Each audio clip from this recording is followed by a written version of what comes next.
అసత్య ప్రచారాలు సాగిస్తే సహించేది లేదు. పవన్ హెచ్చరిక. మార్చి 14న జనసేన పండగ.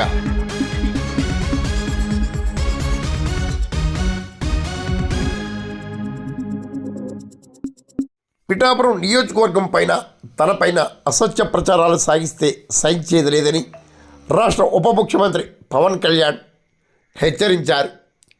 పిఠాపురం నియోజకవర్గ పరిస్థితులపై పెద్ద ఎత్తున ప్రచారాలు సాగటం పట్ల ఆయన ఆగ్రహం వ్యక్తం చేశారు. జిల్లా పర్యటనలో భాగంగా ఉప ముఖ్యమంత్రి పవన్ కళ్యాణ్ పిఠాపురం నియోజకవర్గంలో శుక్రవారం పలు అభివృద్ధి పనులకు శంకుస్థాపనలు, ప్రారంభోత్సవాలు నిర్వహించారు. మంత్రులు నాదెండ్ల మనోహర్, నారాయణ తదితర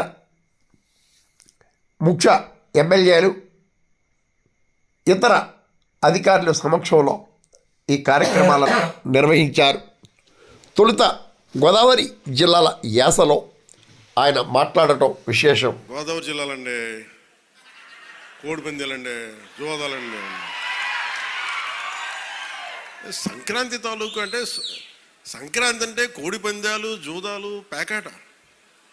ఓకే, నేను సరదా అదేం కాదంటలేదు, చేసేవాళ్ళని చేసుకోమని చెప్పి నాకు ఇబ్బంది లేదు. కానీ నియోజకవర్గం ఇంకెక్కడా రాదు అండ్ ఏది జరుగు ఇక్కడ కొబ్బరాకు పడ్డా కానీ పిఠాపురంలో చాలా దారుణం జరిగిపోయింది.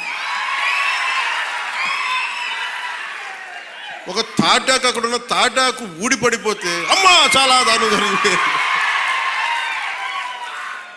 మరి గత ప్రభుత్వ నాయకులను అడగండి, వాళ్ళ నియోజకవర్గం అసలు న్యూస్ ఉంటుందా, ఏం జరుగుతుందో కూడా తెలియదు మీకు. పిఠాపురంలో చిన్న చెట్టు మీద వాళ్ళున్న పక్షి ఈక పడినా కానీ అయ్యా బాబోయ్ పక్షపడి.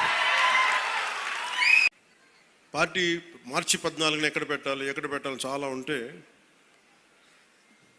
మేమందరం ఒకటే నిర్ణయించుకున్నాం. మార్చి 14 సభ ఎప్పుడు దీని కేంద్ర స్థానం పిఠాపురంలోనే జరుగుతుంది.